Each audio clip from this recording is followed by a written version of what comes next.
Well, this morning we're taking you inside another interesting home. A short drive north will lead you to a quaint bed and breakfast in Rensselaer. It's the home of two college professors and the home away from home for many travelers near and far. Welcome to the White House on Park Avenue. It's a Victorian bed and breakfast in Rensselaer, but its owners, Fred and Sally Berger, will tell you it's first and foremost a family home. One of the interesting things about this house is that this house was a private residence of the Cannell family from 1891 to 1996, so 105 years of the same family and their descendants. The Cannell name is a familiar one in Rensselaer, obvious from one of the streets bordering the home. Friends of the Bergers bought the home from their descendants in '96 and 12 years later asked Sally and Fred if they would want it.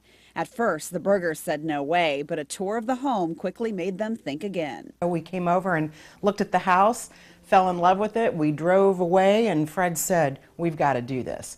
The Bergers reopened the bed and breakfast in 2008 after it had been closed for several years. Fast forward to 2012 and business is booming. You know, who would have thought in Rensselaer that we'd have all these international guests, but we do.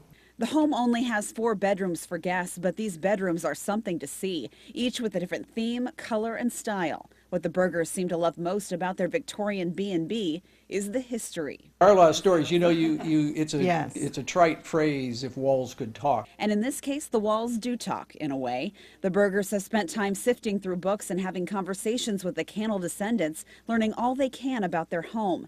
And they love to retell these stories to their guests. They also love finding new secrets of the home on their own, like down in the basement where coal was once brought in for heat back in the day. Someone had written the price of coal and the date inside the door frame. This is the price of coal per ton in 1897. Sally and Fred never thought they'd one day own a bed and breakfast and a piece of hometown history, but now that they do, they wouldn't have it any other way. And Fred sums it up best, putting into words how he and his wife feel about living here. We're not necessarily the owners of the house. The community owns the house. It's a gem of the community.